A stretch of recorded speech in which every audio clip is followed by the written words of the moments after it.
5.18 유공자의 명예를 훼손한 혐의로 재판에 넘겨진 전두환 씨가 내일 광주에서 열리는 재판에 참석할 예정입니다.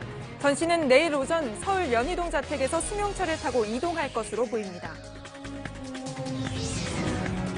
전 씨가 24년 만에 또다시 법정에 서게 된 광주에는 벌써부터 긴장감이 돌고 있습니다. 5월 단체와 시민들은 전 씨가 재판에 출석하기 전 먼저 희생자와 광주 시민에게 사죄해야 한다고 목소리를 높였습니다. 잠시 뒤 뉴스룸에서 전 씨의 자택 앞과 광주를 차례로 연결합니다. 보석으로 풀려난 이명박 전 대통령의 재판이 이번 주 수요일 열립니다. 이팔성 전 우리금융지주 회장 등 주요 증인들이 법정에 나올지 주목됩니다. 양정철 전 청와대 비서관이 민주연구원장을 맡기로 했습니다. 이해찬 민주당 대표가 지난주 직접 만나서 내년 총선의 중요성을 강조하며 설득한 것으로 전해졌습니다. 이런 가운데 황교안 자유한국당 대표는 1박 2일 일정으로 부산과 경남 지역 민심 잡기에 들어갔습니다. 경찰이 외국인 투자자에게 성접대를 알선한 의혹을 받는 빅뱅 멤버 승리를 피의자 신분으로 전환했습니다. 또 성접대가 이뤄진 것으로 지목된 클럽 아레나를 압수수색해 자료도 확보했습니다. JTBC 뉴스룸 지금 시작합니다.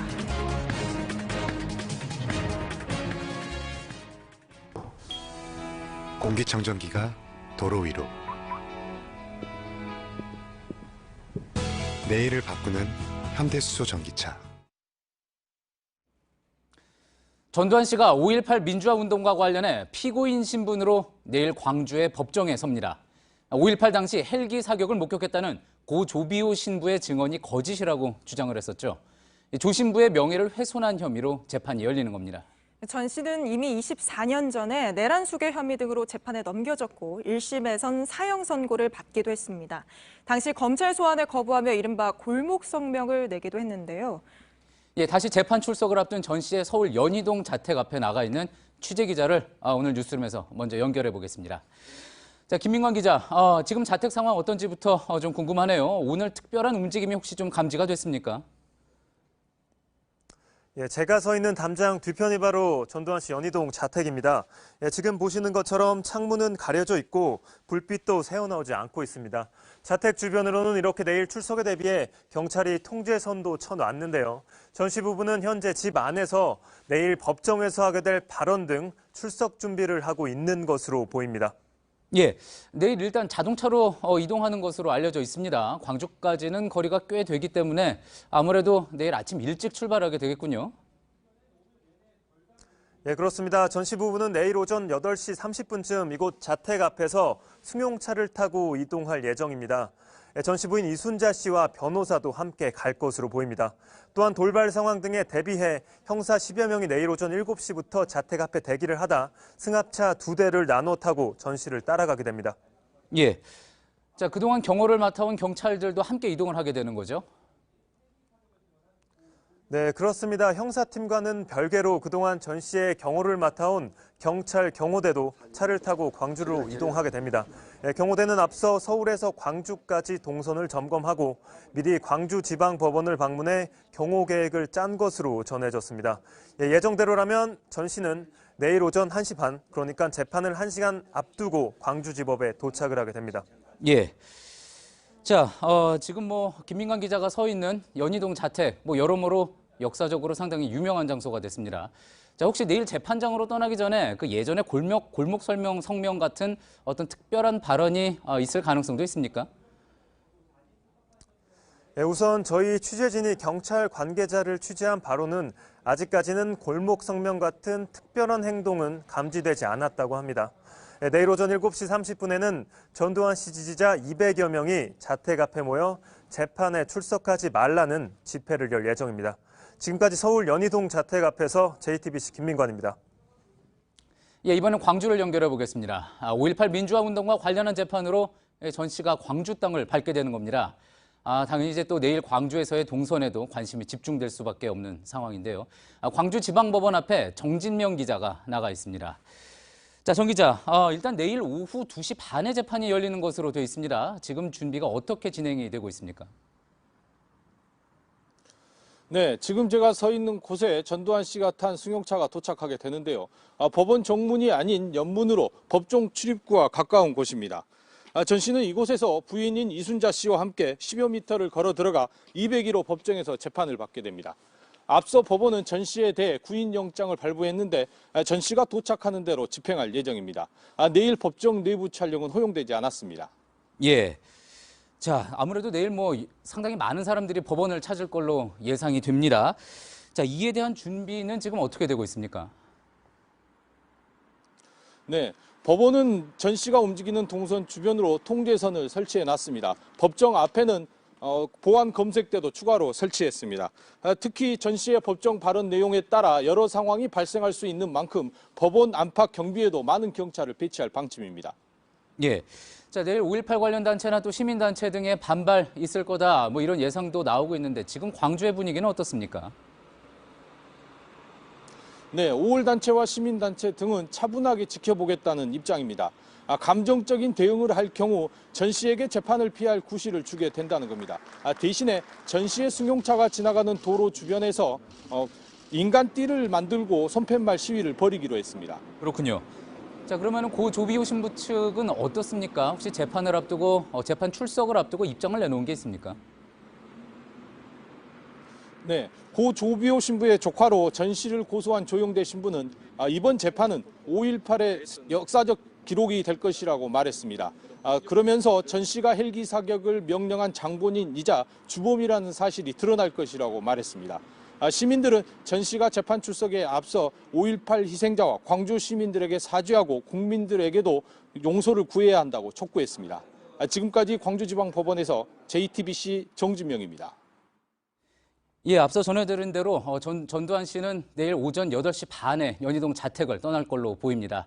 저희 아침 뉴스 아침 N에서는 전두환 씨의 이동 경로, 또 광주 법정까지 서는 장면을 생생하게 전해드리도록 하겠습니다.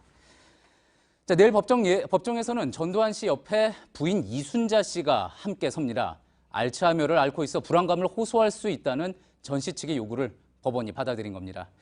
이 씨는 올 초 내 남편은 민주주의의 아버지라고 주장을 하면서 논란을 일으키기도 했죠. 이 씨의 주장은 극우 세력, 또 일부 정치인들의 입을 통해서 확대가 되고 있는 모습입니다. 이주찬 기자의 보도입니다. 이순자 씨는 올 1월 뉴스타운과의 인터뷰에서 알츠하이머를 앓고 있는 남편이 나서는 것은 일종의 코미디라고 했습니다. 횡설수설을 하거나 앞뒤도 않는 말을 하게 되면 그걸 보는 국민들의 마음에는 얼마나 큰 상처를 주며 그러면서 전 씨가 대한민국 민주주의의 아버지라고 주장했습니다. 민주주의 아버지가 누구예요? 저는 우리 남편이라고 생각해요. 이는 전두환 씨가 스스로를 평가한 것과도 거의 같습니다. 나는 군인 출신이니까 민주주의도 군인식으로 할 위험성이 있는데 장관 같은 분이 옆에 있어서 거의 미국식과 같은 민주주의를 했다고 내가. 올 1월 이순자 씨의 인터뷰는 태극기 세력의 5.18 가짜뉴스와 함께 유튜브를 통해 확산됐습니다. 무기고에서 무기를 꺼내가지고 경군한테 총질을 하고 민간인들을 사살하고 어떻게 그렇습니까? 그거는 한마디로 북한군입니다. 이런 주장은 제도권 정치권에서도 이어지고 있습니다. 정부 좌파들이 지금 판을 치면서 5.18 유공자라는 이상한 괴물 집단을 만들어내면서 우리의 세금을 축내고 있습니다. JTBC 이주찬입니다. 예, 취재기자와 함께 이번 재판의 핵심 쟁점들 뭔지 좀 더 들여다보겠습니다. 이희정 기자가 나와 있습니다. 자, 이희정 기자, 벌써 먼저 이제 전두환 씨가 받고 있는 혐의는 사자 명예훼손이죠. 이게 이번 재판도 전 씨가 쓴 회고록에서 비롯된 거죠. 네, 전두환 씨는 회고록에서 이 헬기 사격이 있었다고 말했던 이 고 조비오 신부를 파렴치한 거짓말쟁이라고 표현을 했습니다. 예. 조 신부 측은 이게 고인의 명예를 훼손했다는 입장입니다. 사자 명예훼손으로 처벌을 하려면 이번 재판에서는 두 가지 조건이 충족돼야 하는데요. 우선 첫 번째는 이 허위 사실을 썼느냐입니다. 그러니까 헬기 사격이 없다라는 이 전 씨 주장 자체가 거짓이어야 하고요. 두 번째는 이걸 고의로 썼느냐입니다. 그러니까 헬기 사격 사실인 걸 알고도 고의로 비난을 했다면 이번에 처벌이 가능하다는 겁니다. 그렇군요. 자, 그러면 하나하나 좀 따져볼까요? 일단 먼저 헬기 사격, 이거는 사실로 결론이 난 것 아닙니까? 네, 지난해 국방부 5.18 특별조사위원회와 검찰 모두 이 사실을 인정했습니다. 이 조사 과정에서 광주 금란로에 있는 빌딩 외벽 등에서 이 외부에서 날아든 총탄 흔적, 그러니까 이 탄흔이 여럿 발견됐는데요. 이 국가수는 공중에 정지 중이던 헬기에서 사격을 해서 발생한 것이라고 이미 결론을 낸 바 있습니다. 예. 자, 조금 전에 이제 이정 기자가 명예훼손으로 처벌이 되려면 허위 사실이어야지 되고, 그리고 이제 고의성이 있어야 된다, 이렇게 이야기를 했잖아요. 그렇다면은 전 씨가 이 사실을 알고도 신부를 비난했느냐, 이게 또 관건이 되겠군요. 네, 일단 양쪽 입장을 먼저 좀 보면요. 이 전 씨 측은 군 지휘 체계상 당시 보안사령관이었던 전 씨는 이 사실을 몰랐다라고 주장하고 있습니다. 예. 반면에 유족들은 전 씨가 이런 발포 명령부터 또 군의 무력 사용 부분까지도 깊이 개입됐다고 보고 있습니다. 이 무엇보다 또 회고록이 나오기 석 달 전에 이미 국가수에서 공식 감정서가 나왔고 당시 언론에도 이미 보도가 많이 됐거든요. 따라서 나는 몰랐다라고 하는 이 전 씨 주장은 좀 신빙성이 떨어진다, 설득력이 떨어진다, 이렇게 보는 겁니다. 예.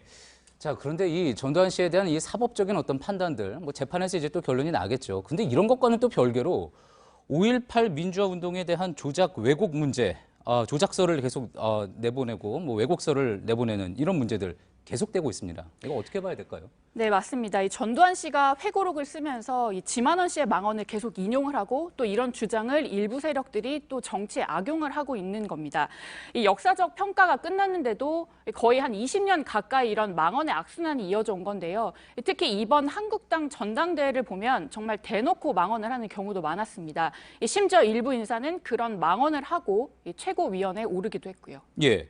자, 그렇다면 또 짚어봐야지 될 게 그 당시에 불과 뭐 한 달 전 일입니다. 5.18 망언을 한 그 한국당 의원들에 대한 징계는 지금 어떻게 진행이 되고 있습니까?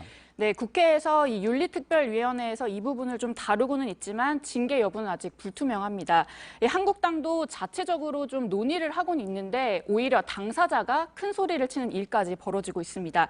이렇게 최근 정치권에서 5.18 망언 논란이 커지면서 당시 5.18 현장에 있었던 목격자들이죠. 바버라 피터슨 부인 등이 문희상 국회의장에 직접 편지를 썼습니다. 부인들은 편지에서 우리가 목격자다.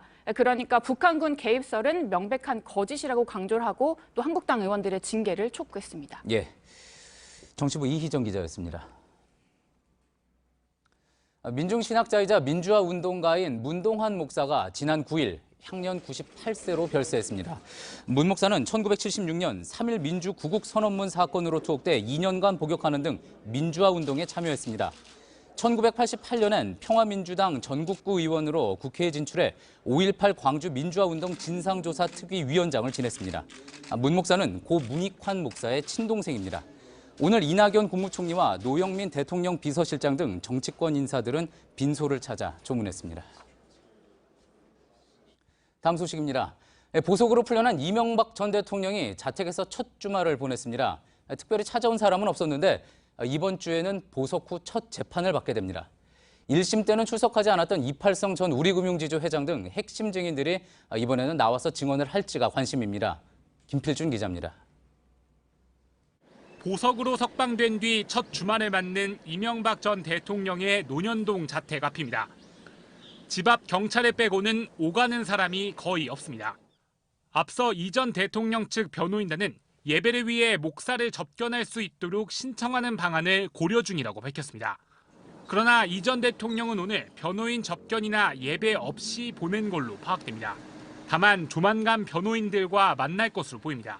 이번 주 수요일 보석 이후 첫 재판이 열리기 때문입니다. 특히 이날 재판은 이 전 대통령에게 19억 원의 뇌물을 줬다는 이팔성 전 우리금융지주 회장이 처음으로 증인 출석을 할지 주목됩니다. 앞서 재판부는 김백준 전 총무비서관과 이학수 전 삼성 부회장, 이팔성 전 회장 등 증인 명단을 공개하고 출석하지 않으면 강제로 구인하겠다고 밝힌 바 있습니다. 그동안 이 전 대통령 측은 검찰에서 자신에게 불리한 진술을 한 이들의 말을 믿지 못하겠다고 주장해왔습니다. 이에 따라 증인들을 불러 직접 추궁하겠다고 한 만큼 앞으로 재판이 어떻게 진행될지 관심이 쏠립니다.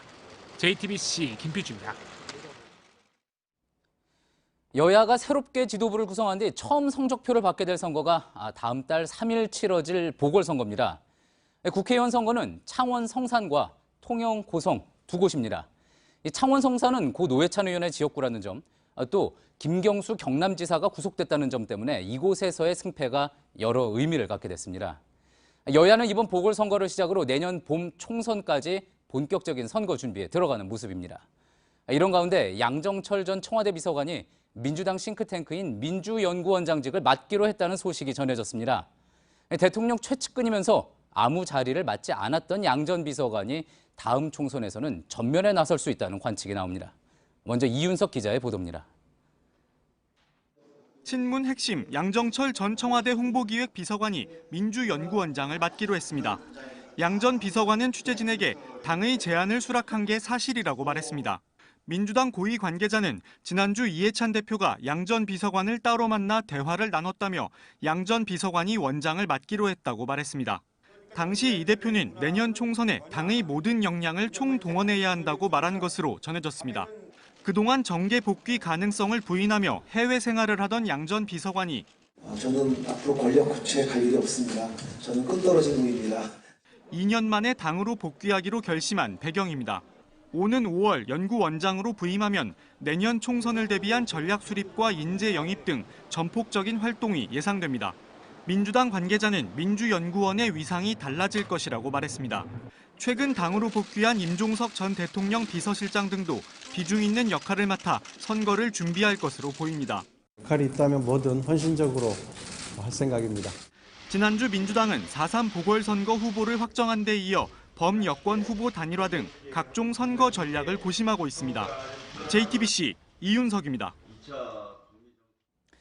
자유한국당 황교안 대표는 지난주 봉하마을을 찾은 데 이어 오늘과 내일 부산 경남 일정을 이어갑니다. 대표 취임 이후 두 번째인데 앞서도 말씀드렸듯이 모두 경남에서 치러질 보궐선거에 상당한 의미를 두고 있다는 분석입니다. 하예빈 기자입니다. 부산을 찾은 황교안 한국당 대표는 문재인 정부의 경제정책이 실패했다는 주장을 여러 차례 강조했습니다. 이 부산 경제가 많이 어려워졌다고 그래요. 우리 국민들의 삶이 힘들고 어려워졌는데 이 정부가 도대체 지금 뭘 하고 있는지 답답하기 짝이 없습니다. 조선업 불황 등 최근 수년간 경제적 어려움을 겪고 있는 PK 지역 민심을 겨냥한 발언입니다. 내일은 경남 창원에서 지역 경제인들을 만나고 경남도당에서 현장 최고위원회의를 개최할 예정입니다. 한국당 관계자는 황 대표가 이번 선거에 사실상 올인했다며 지역 경제가 안 좋아 민심이 바뀌고 있다, 해볼 만한 선거다라고 말했습니다. 한국당 내에선 고 노회찬 의원의 지역구인 창원 성산을 가져올 경우 정치 신인인 황 대표의 당내 입지가 단단해질 수 있다는 전망이 나오고 있습니다. 한국당 관계자는 이번 보궐선거를 통해 총선 지휘를 위한 리더십을 확보하는 게 목표라고 전했습니다. JTBC 하혜빈입니다. 브루나이와 말레이시아, 캄보디아 등 3개국 순방에 나선 문재인 대통령이 조금 전 첫 방문국인 브루나이에 도착했습니다. 문 대통령은 올해 말 예정된 한 아세안 특별 정상회의를 성공적으로 열기 위해 협조를 당부하는 등 협력을 증진하는 방안을 논의합니다. 또 우리의 대북 정책 등 한반도 평화 프로세스에 대한 이들 나라의 지지도 확인한다는 계획입니다. 경찰이 성접대 의혹을 받는 가수 빅뱅의 멤버 승리를 피의자 신분으로 입건하고 문제의 장소로 지목된 클럽 아레나도 압수수색했습니다. 경찰은 의혹에 담긴 대화 내용을 분석한 뒤 수사할 만한 부분이 있다고 판단했습니다. 배양진 기자입니다. 승리의 성접대 알선 의혹을 수사 중인 경찰이 강남의 유명 클럽 아레나를 압수수색했습니다. 서울지방경찰청 광역수사대는 오늘 오전 디지털 수사요원 등 20여 명을 투입해 3시간 동안 자료를 확보했습니다. 앞서 경찰은 승리의 성접대 알선 의혹에 담긴 문자 대화가 언론에 공개되자 내사에 들어갔습니다. 이 대화엔 승리가 외국인 투자자를 위해 아레나에서 성매매를 주선한 내용 등이 담긴 걸로 전해집니다. 경찰은 일부 확보된 문자 대화 내용을 분석한 결과 수사할 만한 사항이 있어 피의자로 전환했다고 설명했습니다. 또 경찰은 아레나의 150억 원대 탈세 의혹도 함께 조사 중입니다. 강남경찰서는 지난 8일 아레나를 세무조사했던 서울지방국세청에 수사관 5명을 투입해 자료를 확보했습니다. 이와 함께 아레나가 구청과 소방공무원에게 돈을 건넨 정황도 포착해 수사하고 있습니다. JTBC 배양진입니다.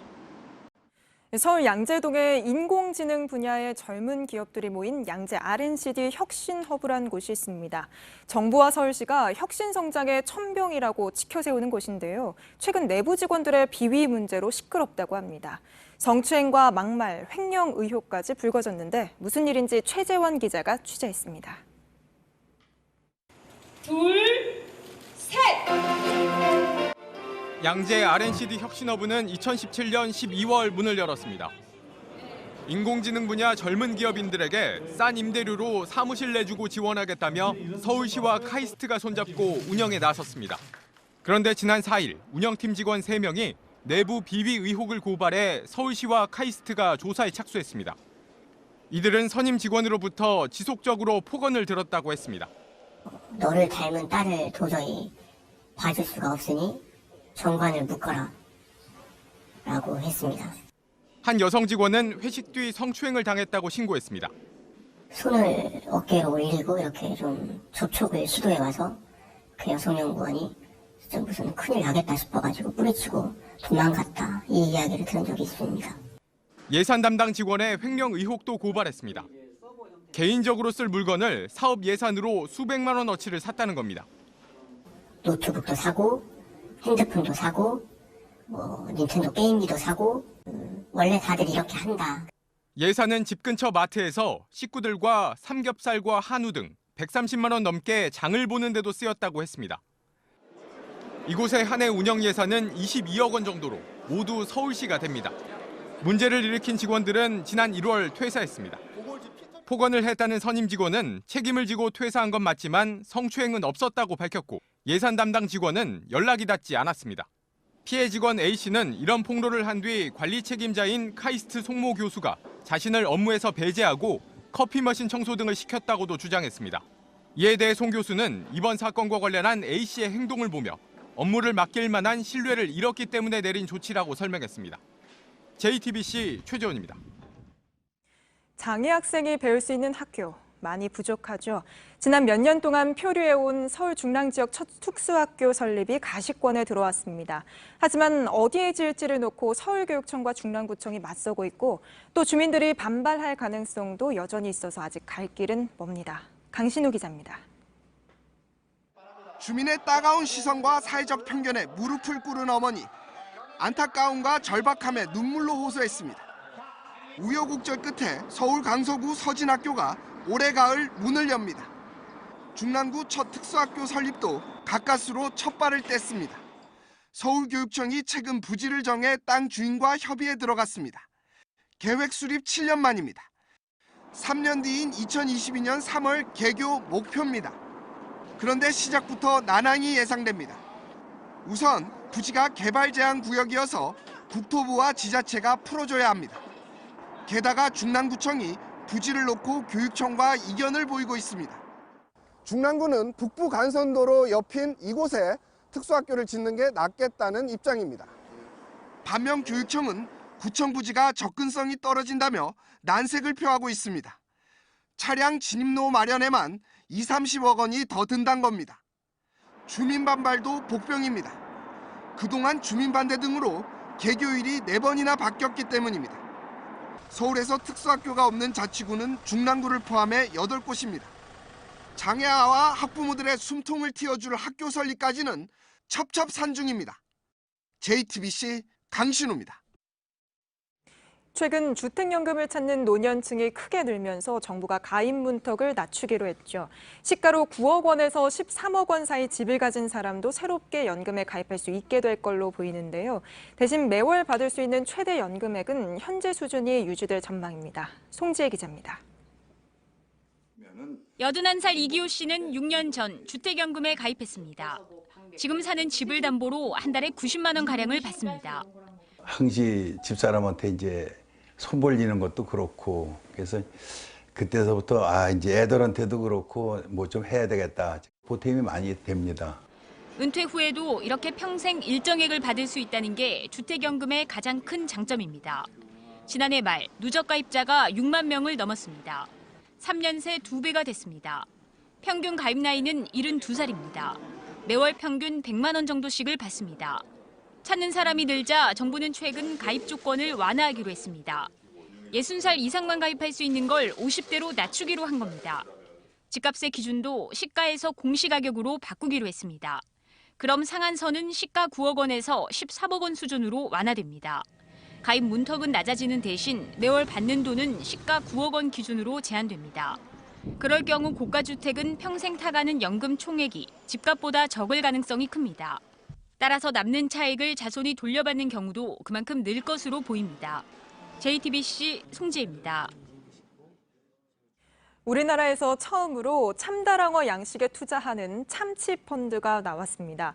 세계적으로 어획량이 줄고 있어서 먼 바다에 나가 잡아오던 참치를 우리 바다에서 길러서 먹을 수 있게 양식업에 투자하려는 겁니다. 몇 년 뒤면 얼리지 않은 생참치를 고급 횟집이 아닌 우리 식탁에서 자주 만나게 될지도 모르겠습니다. 이현 기자입니다. 흔히 참치라고 하는 다랑어는 원양어업의 꽃으로 불리웁니다. 지난 6일 우리나라에선 처음으로 참치 양식에 투자하는 사모펀드가 출범했습니다. 50억 원 규모로 B&K 금융지주 계열사가 40억 원, 남평 참다랑어 영어조합법인이 10억 원을 냈습니다. 투자금은 통영의 욕지도 양식장에서 참치 새끼를 사서 키우는 데 쓰입니다. 2년에서 3년 뒤 양식한 참치가 충분히 자라면 시중에 팔아 투자금을 상환합니다. 참치를 찾는 소비자가 늘면서 참치 수입량은 최근 5년 사이 2배 가까이 늘었습니다. 하지만 세계적으로 참치 자원을 보호하기 위해 어획량을 제한하면서 잡는 참치는 줄고 길러먹는 참치는 늘어나는 추세입니다. 우리나라에서는 지난 2015년 양식에 성공해 지난해 처음 양식 참치가 출하됐지만 참치 양식장은 아직 3곳뿐입니다. 바다에 양식장을 만드는데도 돈이 많이 들고 상품성 있는 크기로 키우는데 2년 넘게 걸려서 영세 어민들이 뛰어들기 어렵기 때문입니다. 대기업이 양식업에 진출하는 것도 법으로 막혀 있습니다. 해수부는 투자금이 많이 드는 어종에 한해 대기업에도 양식업 면허를 내줄 방침입니다. 참치나 연어나 이런 걸 좀 우리나라가 아니라 해보겠다고 했던 기업들이 좀 있습니다. 그래서 아마 그 기업들이 국내에서 이제 이런 게 개방이 되면 좀 관심을 갖지 않을까. JTBC 이현입니다. 네, 짧은 소식입니다. 우리 강제징용 피해자들이 미쓰비시 중공업 등 일본 기업의 자산을 매각하면 일본 정부가 관세 인상 등으로 맞대응할 가능성이 있다고 지지통신이 보도했습니다. 강제징용 피해자들은 우리 법원에 전범 기업의 한국 내 자산 압류를 신청한 상태인데요. 지지통신은 일본 정부 관계자의 말을 인용해서 한국 경제에 동등한 손실을 주는 조치로 한국산 일부 품목에 관한 관세율 인상을 검토 중이라고 전했습니다. 트럼프 대통령과 시진핑 주석이 무역 협상의 최종 담판을 위해서 정상회담을 추진하고 있는데요. 원래 예상했던 것보다 시점이 계속 늦춰지고 있습니다. 미국 주요 언론들은 하노이 북미 정상회담을 그 원인 가운데 하나로 꼽았는데 왜 그런 건지 이지은 기자가 보도합니다. 중국은 합의문 없이 노딜로 끝난 북미 정상회담 때문에 미중 정상회담 개최를 망설이고 있다. 월스트리트 저널은 미중 협상이 새로운 장애물에 부딪혔다며 이같이 보도했습니다.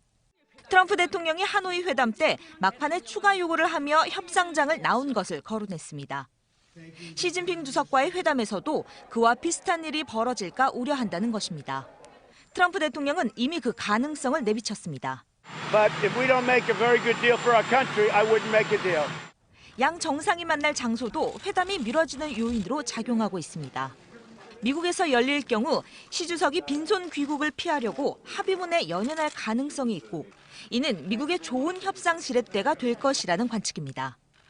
이 때문에 중국 측은 실무선에서 모든 협상을 끝내고 정상끼리는 최종 서명만 하는 자리가 되길 희망하고 있다고 했습니다. 반대로 미국은 정상끼리 막판에 협상할 수 있는 무언가를 남겨놓고 싶다고 했습니다.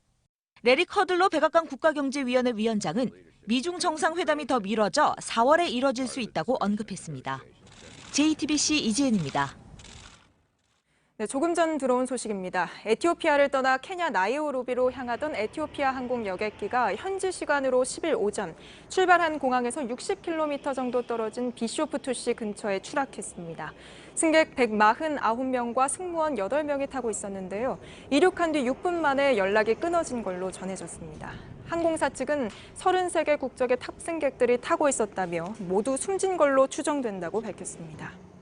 만에 5골을 넣어서 기네스북에 올랐던 축구 선수 레반도프스키가 분데스리가에서 새로운 기록을 썼습니다. 독일 리그에서 뛰었던 외국인 선수 가운데 가장 많은 골을 넣어서 찬사를 받았습니다. 김태영 기자입니다. 전반 37분 레반도프스키가 순식간에 상대의 골문을 엽니다. 수비 라인을 무시하는 듯 빠른 움직임과 간결한 볼터치. 이 골로 레반도프스키는 피사로를 제치고 분데스리가 역사상 가장 많은 골을 넣은 외국인 선수가 됐습니다. 그런데 여기서 멈추지 않고 후반 40분에 리베리의 크로스를 머리로 받아 골망을 흔들어 방금 자신이 세운 기록을 다시 갈아치웠습니다. 오늘 6골을 터뜨린 바이에른 뮌헨은 볼프스부르크를 이겨 5개월 만에 리그 1위로 올라섰습니다. 폴란드 리그에서 눈에 띄는 활약으로 9년 전 도르트 문트에 입단해 4년 만에 득점 왕에 오른 레반도프스키. 팬들의 박수와 눈물 속에 명문 바이에른 뮌헨으로 팀을 옮겼는데 1년 만에 세계 축구 팬들을 놀라게 했습니다. 3분 만에 해트트릭을, 9분 만에 5골을 기록하면서 유럽 축구 역사를 바꾼 장면을 남긴 겁니다. 유럽 4대 리그 역사상 교체 선수가 넣은 가장 많은 골로 또 가장 짧은 시간에 나온 5골로 아직까지도 기네스북에 남겨진 선수. 31살 레반도프스키는 나는 아직 한창이란 말로 새 기록에 대한 욕심도 내비쳤습니다. JTBC 김태영입니다.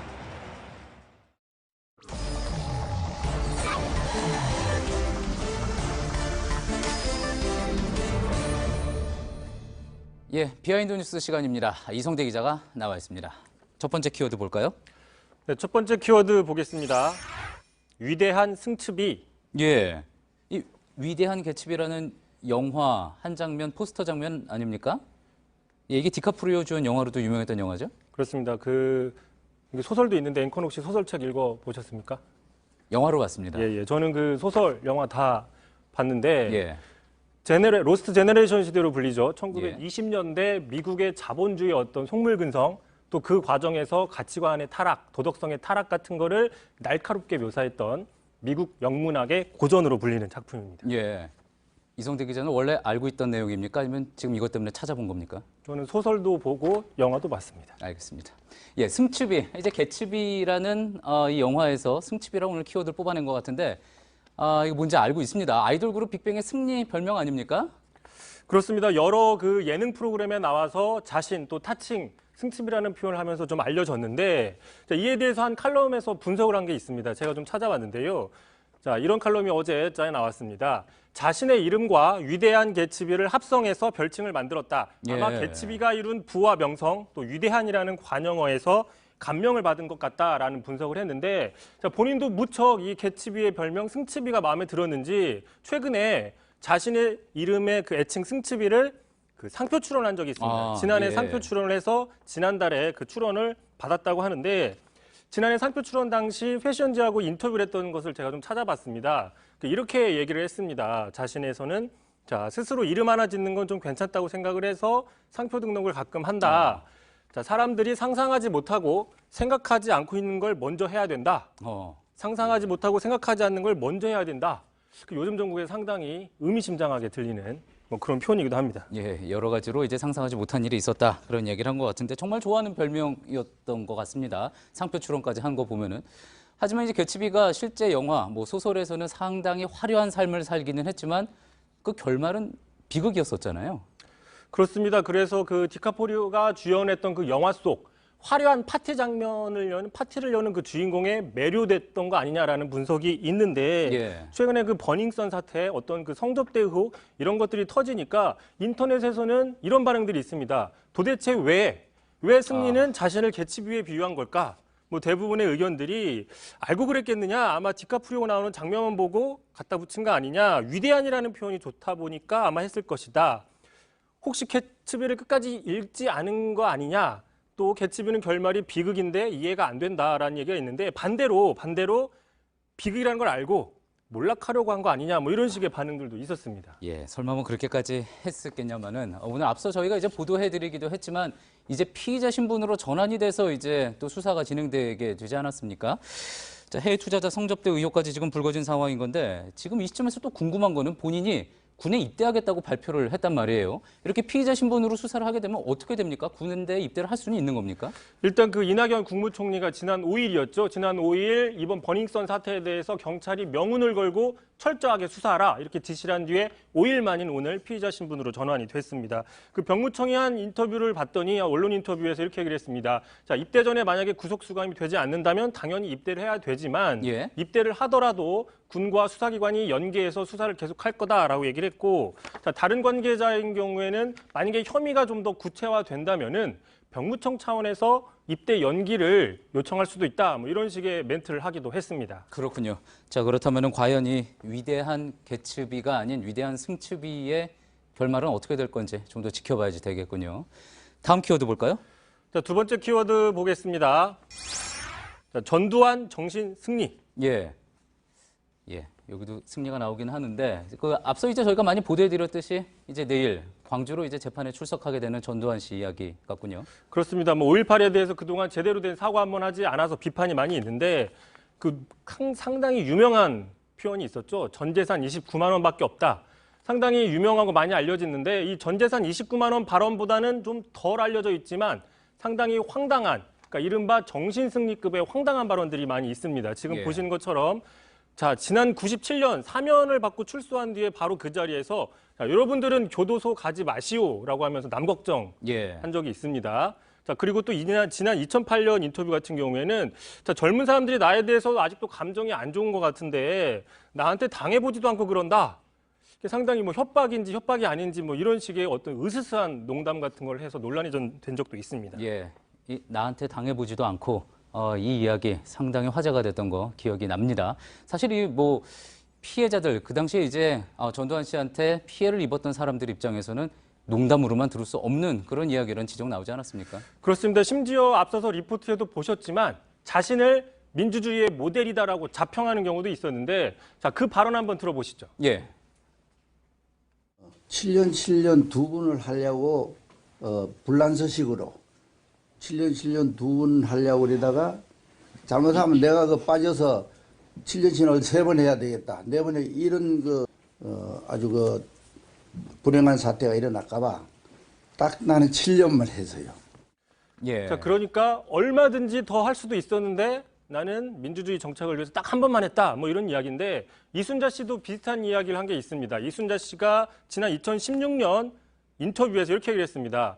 자, 전두환 씨가 청와대 나올 때 58밖에 안 됐다. 은퇴하기에 너무 이른 나이였다라고 얘기를 하면서 자, 대통령이 임기 마치면 퇴임하고 국민이 바꾸고 싶다고 하면 이게 민주화 아니냐. 이걸 다름 아닌 각하가 했다. 그 어려운 걸 각하가 했다. 이렇게 자평을 했는데 자, 민주국가에서 대통령 임기는 헌법에 보장돼 있습니다. 그렇죠. 이 헌법에 보장된 임기를 본인이 더 하고 싶었는데 안 했다라고 이야기를 하는 것. 그런 인식 체계 자체는 법 위에, 헌법 위에 본인들이 있다라는 거를 드러내는 뭐 정신승리급의 황당한 생각들이 아니냐, 뭐 이런 지적들도 나오고 있습니다.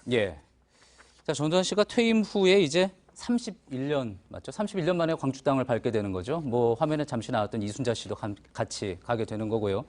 광주에서도 이런 주장을 계속 하게 될지 좀 지켜봐야지 될 것 같습니다. 잘 들었습니다. 비하인드 뉴스 이성대 기자였습니다. 오늘 수도권을 제외한 대부분 지역에 봄비가 내리면서 공기가 맑은 곳이 많았습니다. 비가 그치는 내일은 미세먼지 농도가 다시 나쁨 단계까지 오르지만 지난주와 같은 최악의 미세먼지는 당분간 찾아오지 않을 걸로 보입니다. 윤두열 기자입니다. 막 피기 시작한 봄꽃 앞에서 사진을 남깁니다. 아이는 장화까지 챙겨 신고 엄마를 따라 나섰습니다. 비 오는 날이면 사람이 뜸했던 유원지에 오늘은 우산 행렬이 이어졌습니다. 오랜만에 미세먼지 걱정 없이 마음 놓고 하는 산책입니다. 계속 마스크 끼고 다니다가 이런 날이 얼마만에 있겠노. 정말 좋지. 꽃도 피고. 오늘 전국 대부분 지역에 봄비치고는 제법 많은 비가 왔습니다. 봄비가 미세먼지를 씻어줘 공기가 깨끗했습니다. 하지만 서울 등 수도권은 흐리기만 하고 비는 오지 않았습니다. 미세먼지 농도도 한때 나쁨 수준까지 올라갔습니다. 비가 그치는 내일은 남해안 지역을 제외한 전국의 미세먼지 농도가 오늘보다는 높아집니다. 하지만 이번 주엔 봄비가 자주 오고 아침 기온이 영하권까지 떨어지는 꽃샘추위가 밀려옵니다. 대기가 비교적 원활하게 움직인다는 얘기여서 지난주와 같은 최악의 미세먼지 소식은 없을 거란 전망입니다. 다만 바람과 함께 중국발 스모그가 몰려온다면 일시적으로 공기질이 나빠질 수 있어 미세먼지 예보에 귀를 기울여야 합니다. JTBC 윤두열입니다. JTBC 뉴스룸 저희가 준비한 소식은 여기까지입니다. 시청해주신 여러분 고맙습니다.